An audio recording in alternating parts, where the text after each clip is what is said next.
আজকে আমার রেসিপি হচ্ছে দুধ পনির পটল বা দুধ পটল পনির, যাই বলো।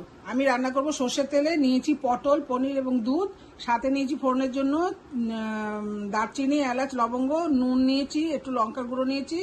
এখানে নিয়েছি সর্ষে গুঁড়ো ভিজিয়ে রেখেছি, পোস্ত, কাজু আমি বেটে নেবো মিক্সিতে, মালাই আর নিয়েছি, মালাই মানে দুধের স্বাদ, আর নিয়েছি একটু কিশমিশ, একটু চিনি, একটু ঘি।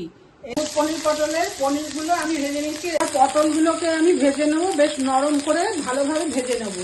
পনিরগুলো কিন্তু আমি এই দুধের মধ্যে একটু কর্নফ্লাওয়ার গুলে আর একটু নুন দিয়ে চিনি দিয়ে ভিজিয়ে রেখেছি। পটলগুলো আমার ভাজা হয়ে গেছে। আমি দিয়ে দিলাম একটু গরম মশলা, এলাচ, দারচিনি আর লবঙ্গ। গরম মশলাটা ভাজা হয়ে গেছে। এবার আমি দেব কাজু আর পোস্ত বাটাটা, নুন দেব। এবার আমি একটু লঙ্কার গুঁড়ো দিয়ে দেবো।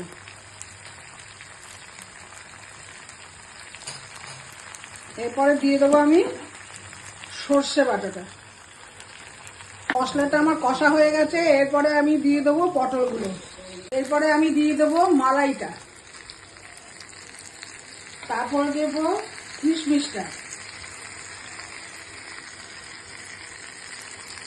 তারপর দেবো একটু চিনি। পটলটা দেখো কষা হয়ে গেছে আমার। আমি যেহেতু একটু ঝোল ঝোল রাখবো, সেই জন্য আমি দুধ আর পনিরটা এবার দিয়ে দেবো।